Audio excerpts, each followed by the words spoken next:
Hello everyone. MKS में आपका बहुत बहुत स्वागत है। आज के इस वीडियो में हम डिस्कस करने वाले हैं बॉटनी प्रैक्टिस क्वेश्चन, वनस्पति विज्ञान के प्रैक्टिस क्वेश्चन, जो कि आपके एग्जाम के पॉइंट ऑफ व्यू से बहुत ही इंपॉर्टेंट रहने वाले हैं। ये क्वेश्चन आपको डायरेक्ट एग्जाम में भी देखने को मिल सकते हैं या फिर इससे रिलेटेड क्वेश्चन आपको देखने को मिल जाएंगे।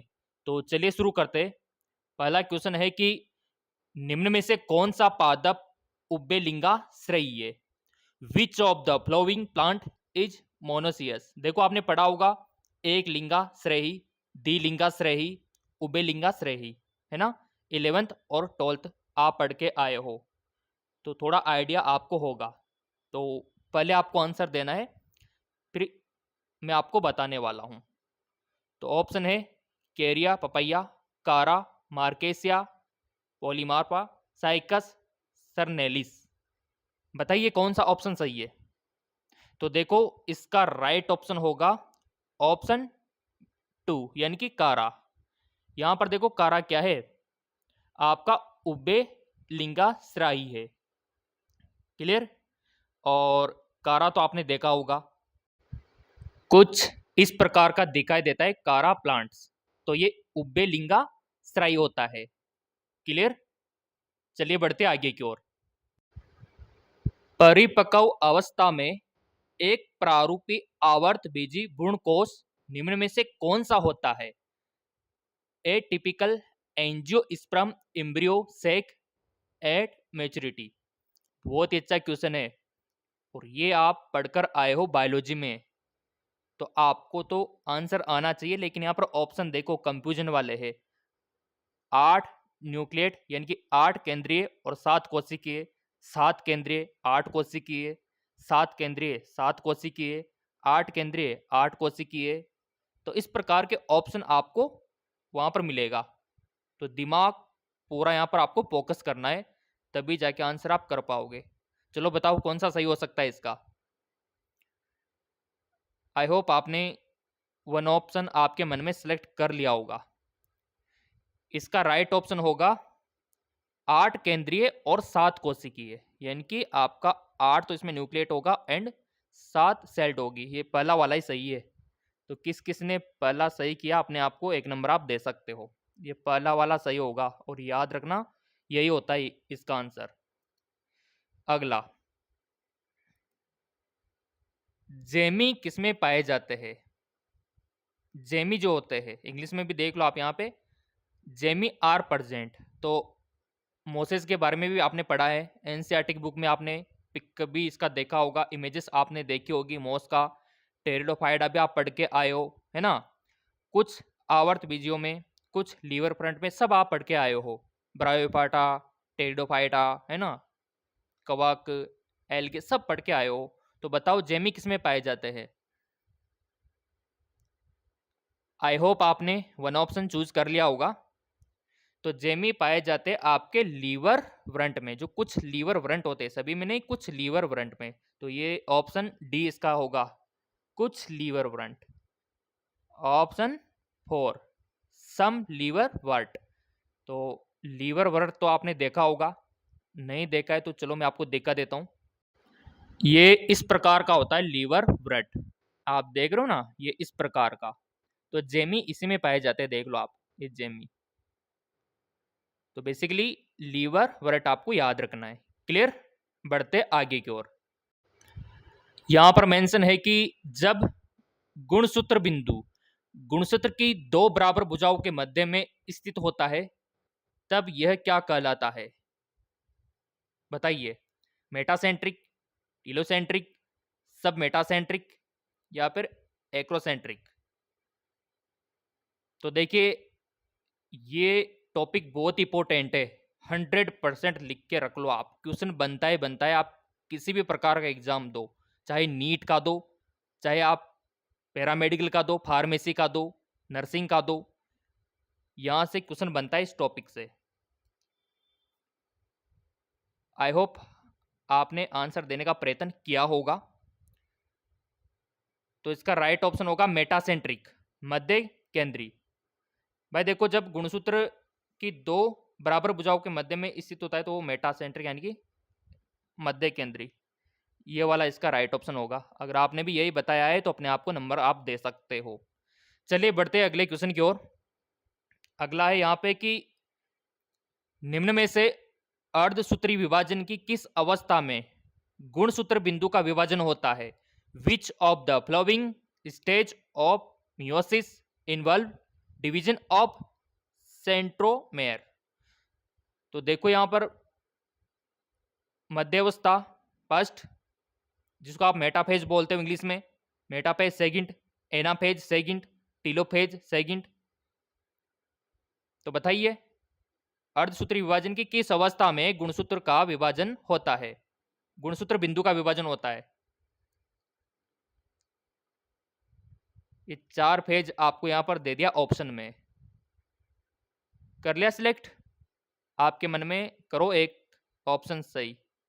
ठीक है चलो, तो इसका राइट ऑप्शन होगा एनाफेज सेकंड। तो एनाफेज सेकंड में होता ही है गुणसूत्र बिंदु का विभाजन। याद रखना चाहो तो आप लिख सकते हो नोटबुक में, इंपॉर्टेंट है देखो। और यहां से क्वेश्चन बनता है मियोसिस हो गया आपका, है ना, माइटोसिस हो गया।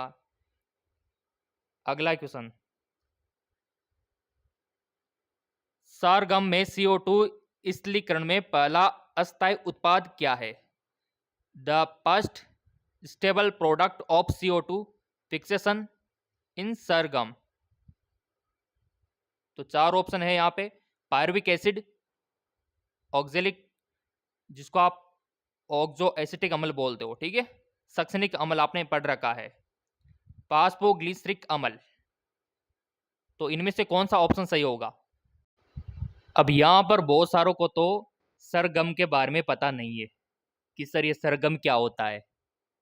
तो चलिए पहले तो मैं आपको सरगम दिखा देता हूँ कि किस प्रकार का दिखाई देता है। जैसा कि आप यहाँ पर देख पा रहे होंगे, इस प्रकार का रहता है आपका सरगम।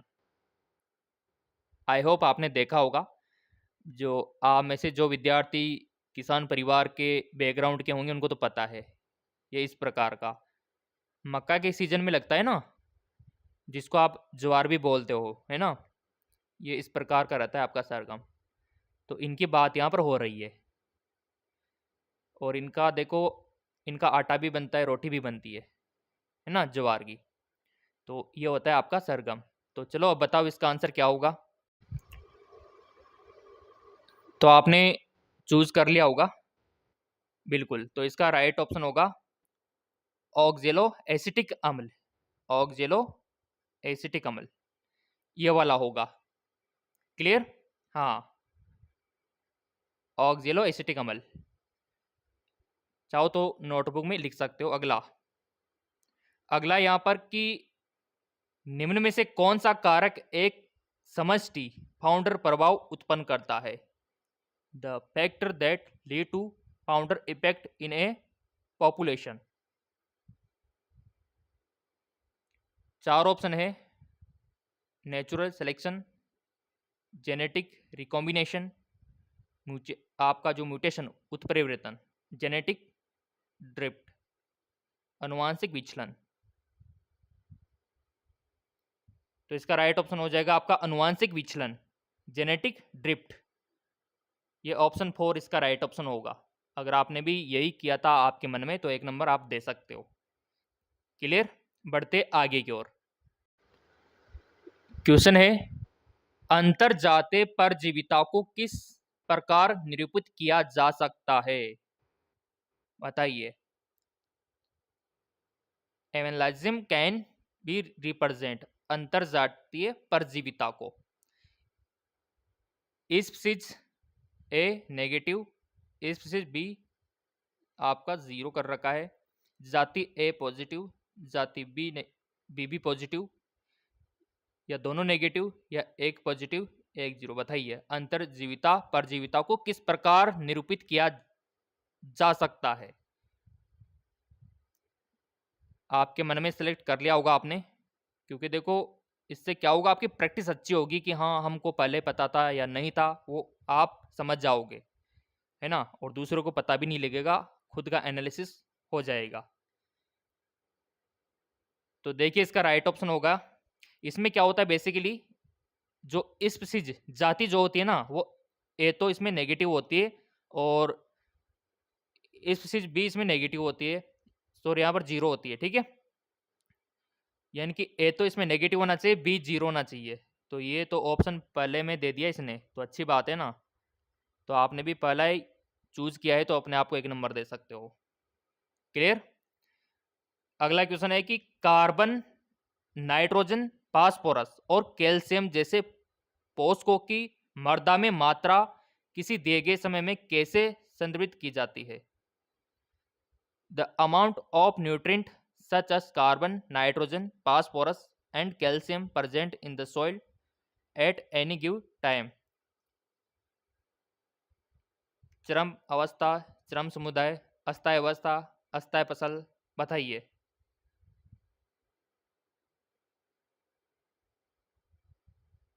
बिल्कुल राइट ऑप्शन होगा स्टैंडिंग स्टेट, अस्थायी अवस्था। तीसरा वाला सही है इसका। बिल्कुल। बढ़ते आगे की ओर। अगला है देखो यहां पर कि निम्न में से किस शैवाल में संचयी खाद्य के रूप में मैनिटोल होता है। Which of the following algae contain mannitol as reserve food material. Ectocarpus, Gracilaria, Volvox, Ulothrix, सब आपने पढ़ रखा है देखो। तो बताइए ईमानदारी से आंसर इसका, आपके मन में चूज कर लो आप, क्योंकि फिर मैं आपको आंसर बताने वाला हूं। कर लिया, बहुत बढ़िया। तो इसका राइट ऑप्शन होगा एक्टोकार्पस। एक्टोकार्पस पहला वाला, तो इसमें होता है मैनिटोल, ठीक है। अगला क्वेश्चन, प्रकृति में अंतराजातीय प्रतिस्पर्धा के बावजूद प्रतिस्पर्धा करने वाली जातियों ने अपनी उत्तरजीविता के लिए कौन सी विधि का विकास किया होगा। सारे देखो हमने जो नोट्स आपके लिए प्रोवाइड करवाए थे, सारे क्वेश्चन वहीं से और एग्जाम में भी वहीं से बनेंगे। संसाधन विभाजन, स्पर्धा, सोपारिता या फिर भक्षम, बताइए कौन सा सही होगा। बिल्कुल सोर्स पार्टीशनिंग यानी कि संसाधन विभाजन, ये वाला होगा इसका राइट ऑप्शन, पहला वाला। Very good. अगला है यहां पे, कुछ वंश जैसे कि सिलेजिनेला और सल्वनिया 2 प्रकार के बीजाणु उत्पादित करते हैं, ऐसे पादपों को क्या कहा जाता है। Genera like Selaginella and Salvinia produce 2 kind of spore, such plant are नोअस। क्या बोलते हैं इसे पादपों को। 4 ऑप्शन आपके सामने, अच्छे से देखो आप और फिर आंसर दो। बहुत सारों को तो ये सेम सेम लग रहा होगा, लेकिन ऐसा नहीं है, बहुत बड़ा अंतर है चारों में, तभी तो बोल रहा हूँ कि गौर करो आप। होमोसोरस, हेटेरोसोरस, सम बीजाणुक, विषम बीजाणुक।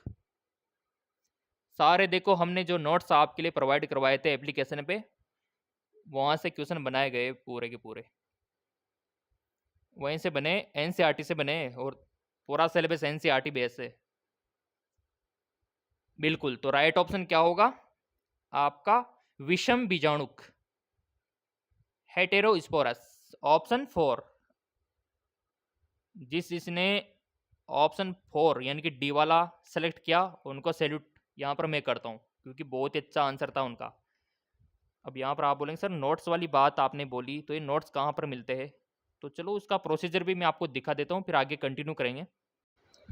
सो बेसिकली देखो गूगल प्ले स्टोर पे एमकेएस एकेडमी ऐप है, ये डाउनलोड आपने कर लिया होगा, तो यहाँ से भी आप ले सकते हो। यहाँ पर कुछ प्रोसीजर समझ में नहीं आता है तो फिर ये नंबर है हमारे व्हाट्सअप वाले, थोड़ा सा जूम आउट करके मैं आपको दिखा देता हूँ। लाइव क्लास भी ले सकते हो चाहो तो आप हमारी, ठीक है। 8302105558 नोट कर लो आप, कभी जरूरत पड़ सकती है आपको नोट्स लेने की, पीडीएफ लेने की, है ना, लाइव क्लास लेने की, क्योंकि तैयारी तो आपको करनी होगी, सिलेक्शन तो पाना ही होगा ना। नोट कर सकते हो अगर आपको एक्चुअल में तैयारी करके नाम रोशन करना है तो। चलिए बढ़ते आगे की ओर। अगला हमारा है क्वेश्चन, प्रकाशकालिता के दौरान पादपों में प्रकाश के अवगम का स्थान कौन सा है? The site of precipitation of light in plant during the photoperiodism. बताइए। तो इसका होगा लीफ, यानी कि पत्ती होगा ना। बिल्कुल पत्ती होगा। तो अगर आपने भी चूज किया है तो 1 नंबर आप दे सकते हो। चलिए बढ़ते आगे की ओर। क्वेश्चन है आपका कि जेल पर रखे एथिडियम ब्रोमाइड से अभिरंजित डीएनए रज्जुकों को जब यूवी विकिरण के अंतर्गत देखा जाता है तब वह कैसा दिखाई देते हैं? DNA stand on a gel stand with ethidium bromide when view under ultraviolet radiation. 4 option है देखो, पीली पट्टियाँ, चमकीली नारंगी पट्टियाँ, गहरी लाल पट्टियाँ, चमकीली नीली पट्टियाँ। तो इसका राइट ऑप्शन होगा आपका चमकीली नारंगी पट्टियाँ, ब्राइट ऑरेंज बैंड। ये देखिए। क्लियर? बढ़ते आगे की ओर। एक पादप के परागकोश में परागकणों के एक भिन्न पादप के वर्तिकाग्र पर हस्तांतरण के लिए कौन सा शब्द प्रयुक्त होता है जिसमें परागकण के दौरान वर्तिकाग्र पर आनुवांशिक रूप से भिन्न प्रकार के परागकण लाए जाते हैं? बताइए। बहुत अच्छा क्वेश्चन है देखो, और आशा करते हैं कि आपने कर भी दिया होगा इसको। तो देखिए, पर निषेचन जेनोगमी इसका राइट ऑप्शन होगा। अगर ईमानदारी से आपने भी यही किया था तो नंबर दे लो 1। अगला है फिर यहाँ पर बहुत ही प्यारा क्वेश्चन है देखो, निम्न में से कौन से शैवाल केराजिन उत्पन्न करते हैं? देखो शैवाल से क्वेश्चन बनता है, कौन सा शैवाल क्या उत्पन्न करता है सबको नोट डाउन कर लेना आप।